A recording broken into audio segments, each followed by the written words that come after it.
محبت کا ہو جانا کسی کے اختیار میں نہیں ہوتا، لیکن اسلامی نقطہ نظر سے محبت ایک بہت ہی پاکیزہ اور محترم جذبہ ہے، اور اس محبت کا اظہار اور عمل بھی ایک خاص دائرے میں ہونا چاہیے تاکہ یہ دائرہ اسلام میں تعلیمات کے مطابق ہو۔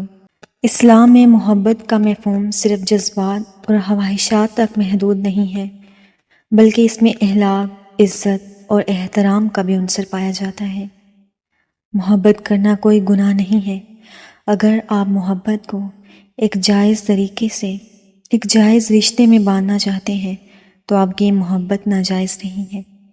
اسی لیے آج میں آپ کو ایسی ہی ایک لڑکا اور لڑکی کی کہانی سناتی ہوں جنہوں نے آپس میں بہت محبت کی اور اپنی نکاح کی منزل کو پا لیا تھا۔ یہ کہانی ایک مسلمان لڑکے اور لڑکی کی ہے جو کہ ایک دوسرے سے بے انتہا محبت کرتے تھے، لیکن ان کی محبت صرف دنیاوی تعلقات تک محدود نہیں تھی۔ ان کی کہانی ایک عزم اور ایثار کی کہانی ہے جس میں اللہ کی رضا کی تلاش نے انہیں ایک دوسرے کے قریب کر دیا تھا۔ ان کی زندگی کا یہ سفر درد، دعاؤں اور اللہ کے قرب کے حوالے سے تھا۔ وہ لڑکا اور لڑکی دونوں ایک ہی شہر کے مختلف علاقوں میں رہتے تھے۔ لڑکا ایک محنتی اور اللہ کے راستے پر چلنے والا نوجوان تھا، اور وہ لڑکی بھی ایک متقی لڑکی تھی جو اللہ کی رضا کی طلب میں زندگی گزار رہی تھی۔ دونوں کا خاندان ایک دوسرے کو جانتا تھا، لیکن ان کی ملاقات کبھی خاص نہیں ہوئی تھی۔ ایک دن ان کا ملن کسی کام کے سلسلے میں ہوا تھا۔ اس ملاقات کے بعد دونوں میں ایک دوسرے کے لیے بے انتہا محبت پیدا ہوئی، لیکن دونوں جانتے تھے کہ اس محبت کا مقصد صرف اللہ ہی کی رضا ہو سکتی ہے۔ وہ دونوں جانتے تھے کہ اسلامی تعلیمات کے مطابق لڑکا اور لڑکی کے آپس میں تعلق غیر محرم ہونے کی وجہ سے مناسب نہیں ہے، مگر دونوں دلوں میں یہ خواہش تھی کہ اللہ کی رضا کی خاطر ایک دوسرے کے قریب آ جائیں۔ ایک دن اس لڑکے نے اس لڑکی سے کہا کہ اگر ہم ایک دوسرے سے محبت کرتے ہیں تو ہمیں اس محبت کو اللہ کے راستے میں ڈالنا ہوگا، ورنہ یہ دلوں کا بوجھ بن جائے گا۔ اس لڑکی نے بھی اس بات پر اتفاق کیا تھا۔ ان دونوں نے فیصلہ کیا کہ وہ اللہ کی رضا کے لیے دعائیں کریں گے اور اپنی محبت کو محض دنیاوی محبت نہیں بلکہ اللہ کی رضا کے راستے پر ڈال دیں گے۔ وہ رات رات بھر تہجد پڑھتے اور اللہ کے سامنے سچے دل سے دعائیں کرتے تھے۔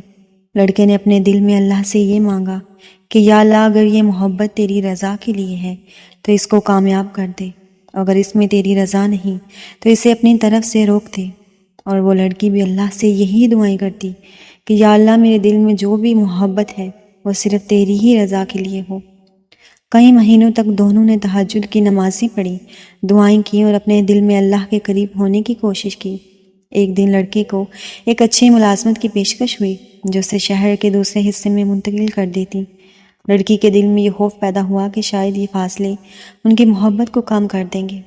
وہ پریشان ہو گئی اور رات بھر اللہ سے دعائیں کرتی رہی کہ یا اللہ، اگر یہ محبت تیری رضا کے لیے ہے تو اس میں کوئی رکاوٹ نہ ڈالنا، اور اگر یہ دنیاوی ہے تو اس سے ہمیں بچا لیجیے۔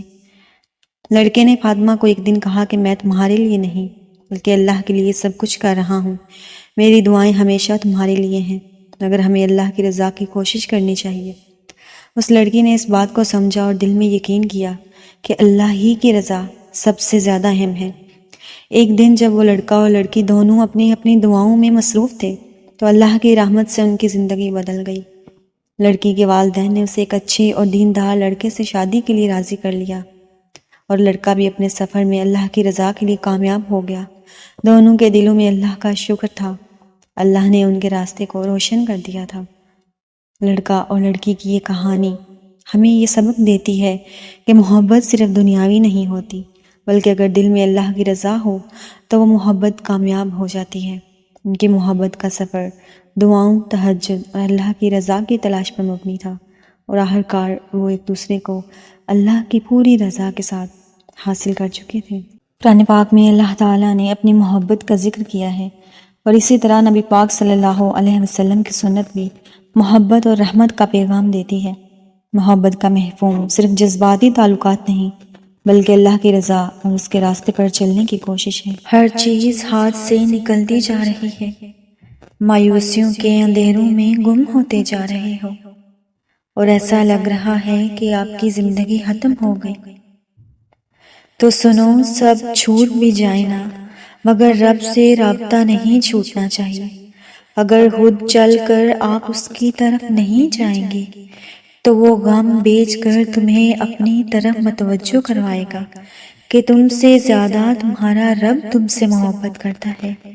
تو لوٹ آؤ اپنے رب کی طرف، لوٹ آؤ اپنے رب کی طرف، دیکھنا آپ کے دل کو کتنا سکون ملے گا، کیونکہ اللہ تعالیٰ تو قرآن پاک میں خود فرماتے ہیں کہ بے شک دلوں کا سکون صرف اللہ ہی کے ذکر میں ہے، اور جو اللہ نوازتا ہے وہ آزماتا بھی ہے تاکہ کھرا اور کھوٹا سب الگ کر دے۔ جب ہم دعویٰ کرتے ہیں کہ ہم اللہ پر یقین کرتے ہیں تو ہمیں کیا لگتا ہے کہ ہم آزمائے نہیں جائیں گے، ہمارے یقین کا امتحان نہیں ہوگا؟ اللہ نے تو انبیاء کرام علیہ السلام کو بھی آزمایا تھا، جن کا ایمان پختہ تھا اور وہ کامل مسلمان تھے۔ جانتے ہو یہ یقین کی آزمائش کیسے ہوتی ہے؟ جب مچھلی کے پیٹ کی مانند اندھیرا ہماری چاروں طرف سے ہمیں ڈرا رہا ہوتا ہے، جب موت کو اتنے قریب سے ہم دیکھ رہے ہوتے ہیں، اس اندھیرے میں ہمیں اتنی وحشت محسوس ہوتی ہے کہ ہمیں لگتا ہے کہ ہم اس سے کبھی نہیں نکل سکتے۔ تب ہوتی ہے اصل میں آزمائش، جب اسباب بھی نظر نہ آ رہی ہوں، بظاہر سب ہمارے خلاف ہوں، تب وہ اللہ دیکھتا ہے کہ میرا بندہ خالص توحید کا اقرار کرتا ہے یا پھر اس کا یقین اسباب پر ہے۔ میرے بندے کو میں زیادہ عزیز ہوں یا زندگی کی آسائشیں؟ میرا بندہ جو مجھ سے محبت کا دعویٰ کرتا ہے وہ کتنا سچا ہے؟ تب وہ رب ہم سے بس اتنا چاہتا ہے کہ ہم اپنے معاملات اس کے سپرد کر دیں اور وہ ہمارے یقین کو جتوا کر ہمارا کام بنا دے۔